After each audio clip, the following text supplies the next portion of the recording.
Goeiemôre vriende, dit is vandag inderdaad klein Saterdag, soos ons altyd sê, dit is vandag Woensdag, die 11de Junie 2025.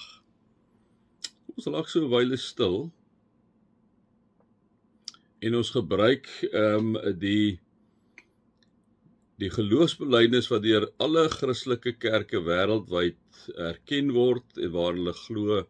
En ons doen dit as 'n gebed, vriende. Kom ons raak so vir 'n wyle stil.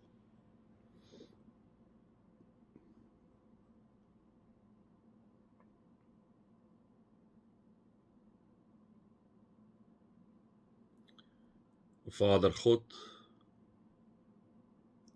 almagtige Vader, alomteenwoordige Vader, alwetende Vader, alliefdevolle Vader. Dankie dat ons vanoggend tot U kan bid as die skepper van die hemel en die aarde. Die een wat alles onderhou. Die een wat op 'n wonderlike manier altyd teenwoordig is.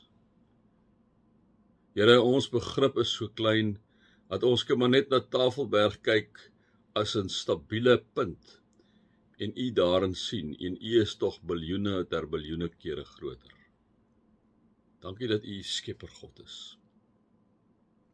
Dankie, o Vader, dat U in die drie eenheid vir Jesus Christus na die aarde toe gestuur het, om in ons plek te sterf, dat Jesus ontvang is van die Heilige Gees, gebore is uit die maagd Maria, gelei het onder Pontius Pilatus, gekruisig is, gesterwe is en begrawe is, wat ter helle neergedaal het, maar wat inderdaad weer op die derde dag opgestaan het uit die dode, wat opgevaar het na die hemel terwyl die disippels dit kon sien. En Here, waar ons so baie getuies het van die opstanding, dat mens amper nie kan dink dat daar in 'n gelowe is wat enigstens nie kan glo in U as die opgestane en opgevaarde Jesus nie. Here, dat U inderdaad weer gaan kom, eendag, dat U weer gaan kom om te oordeel, die wat nog lewe en die wat reeds gesterf het, maar dat U intussen tyd is by die Vader, waar U altyd en vir ewig nog altyd deel van was. Bo ons begrip, bo ons verstand. O Vader God, dankie dat U deur U Gees, die Gees deel van die drie eenheid, drie en tog een, dat U deur die Gees by ons teenwoordig is, vir ons help om te bid, wanneer ons bid, kan ons nie eens verkeerd bid nie, omdat die Gees vir ons intree met onuitspreeklike sigtinge, sê U woord. O Heilige Gees, werk deur ons hier op aarde as U kinders asseblief.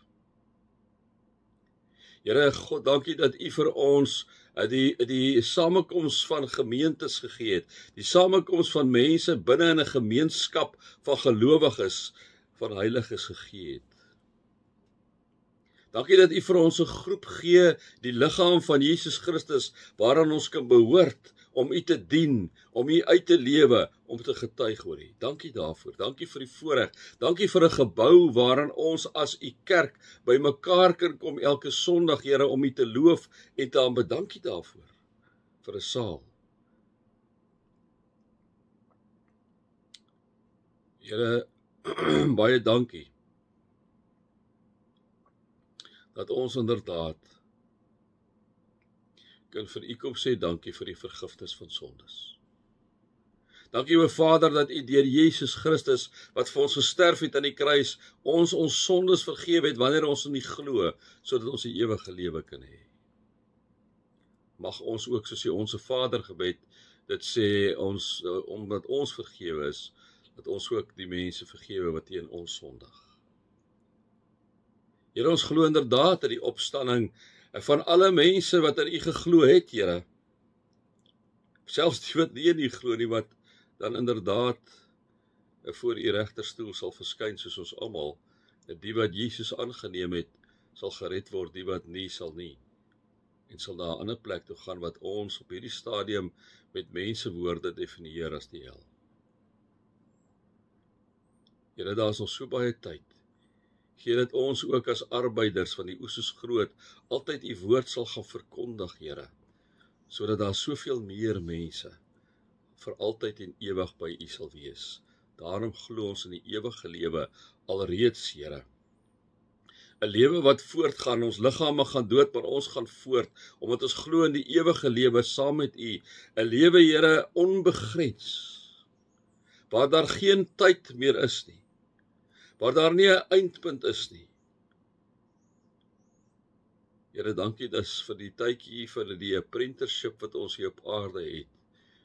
Here, om uit te lewe U en ons, Here, kom bely onmiddellik dat ons sukkel daarmee en maar grootliks droog maak, maar dankie dus vir U besonderse genade, liefdevolle teenwoordigheid, sagtheid waarna U na ons kyk.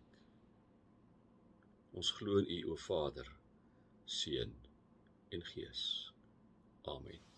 Vriende, mag daar vir julle genade en vrede en oorvloed wees, omdat julle God ken, Jesus ken en die Heilige Gees ken.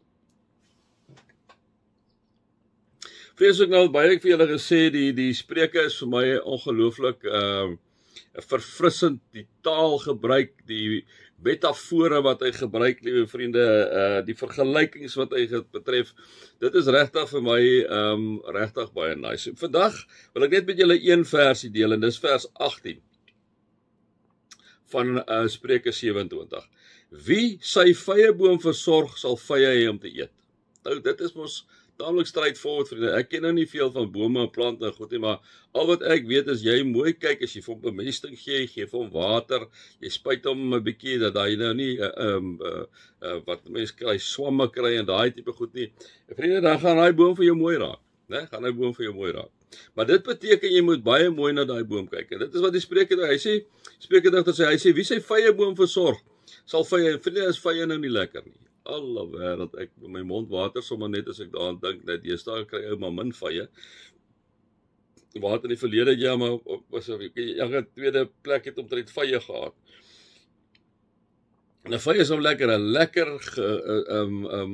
vye, vriende, wat ryp is seker een van jou lekkerste. So, die Spreuke dagter kom sê, as jy jou vyeboom versorg, nou sal jy vye, as jy hom bemes, as jy hom water gee, as jy mooi kyk agter hom, spreeus bietjie uithaal, ek kan nie altyd al jou vye kom staan en opvreet nie, en jy kyk daarna, as jy na daai vyeboom kyk, dan sal hy vir jou vye gee, né?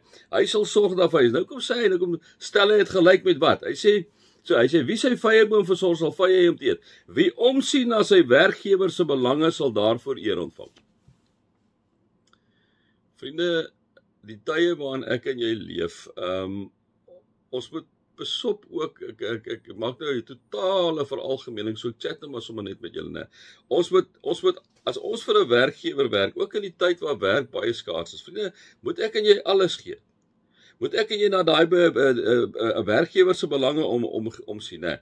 Kom ons vat sommer 'n boer, as jy die trekker ry, moenie die trekker deur gate ry nie, ry mooi, sorg vir die trekker, sorg dat jy op tyd is, sorg dat jy die goed reg doen, as jy in 'n besigheid is, moenie kyk hoe vinnig kan jy daar uithol nie, ek sê ook nie wie jy moet gaan staan en 2 ure langer werk, want dan word alles mos nou 'n balans in die lewe, né? Maar wanneer jy werk voluit, dat die werkgewer dit ervaar ook, jy hoef nie te probeer shine vang nie, dis nie wat ek sê nie. Maar die werkgewer moet ook sien, want hy skep werk, né, so hy betaal geld vir daai persoon, vir jou en vir my, om 'n diens te lewer, sodat die maatskappy kan groei, sodat, liewe vriende, hy meer mense kan aanstel, sodat meer mense kan kos gee. En in ons land, vriende, dink ek, is dit crucial. Dis crucial dat ons sal omsien na ons werkgewer se belange. Want wanneer ek en jy omsien na ons werkgewer se belange, kan hy maatskappy groter word, kan hy uitbrei, kan daar meer mense werk kry. Liewe vriende, kan ek en jy 'n groter salaris kry wat inflasie wen? Kan ek en jy miskien 'n bonus kry aan die einde van die jaar? As ons nie omsien na die werkgewer se belange nie, dan val alles uitmekaar uit, né? Dit sien ons baie duidelik in die staat.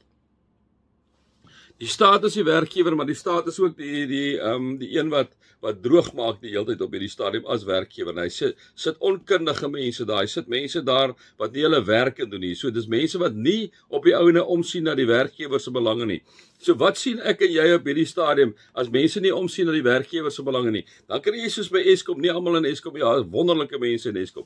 Mense wat die hele tyd daarop uit is om te saboteer. Mense wat die hele tyd daarop uit is om te kyk dat hy swak kole kan lewer. Hy kyk hierso, wat gebeur later? Daai hele maatskappy val uitmekaar uit. Dieselfde met Transnet, dieselfde met Denel, dieselfde met die SAIK, dieselfde met SAL. Dit is mense wat nie na die werkgewer se belange omsien nie en natuurlik 'n werkgewer wat klein stupid is, né? Oor die algemeen, ons gaan gou terug na die algemeen toe. As ons omsien na 'n werkgewer se belange in die privaat sektor, wanneer jy daar werk en jy sien groei die maatskappy, kan hulle meer mense aanstel, kan meer mense kos op die tafel sit, liewe vriende, en raak 'n land beter en is die belastingbasis groter en hoef ek en jy nie so baie belasting te betaal nie, né? Dit is mos nou maar eintlik waaroor dit gaan. So wanneer ek en jy regtig 'n werkgewer, die werk, ons word betaal daarvoor en ons sit ons pond vleis daar, dan sê hy ook, sal jy eer ontvang. Want 'n werkgewer sien dit raak. 'n werkgewer sien dit raak. Hy sien raak, maar hierdie ou bring sy kant, hy probeer alles om ook vir die werkgewer 'n beter inkomste te genereer, dan sal dit ook met hom beter gaan. Sommige my 5 sent volgende.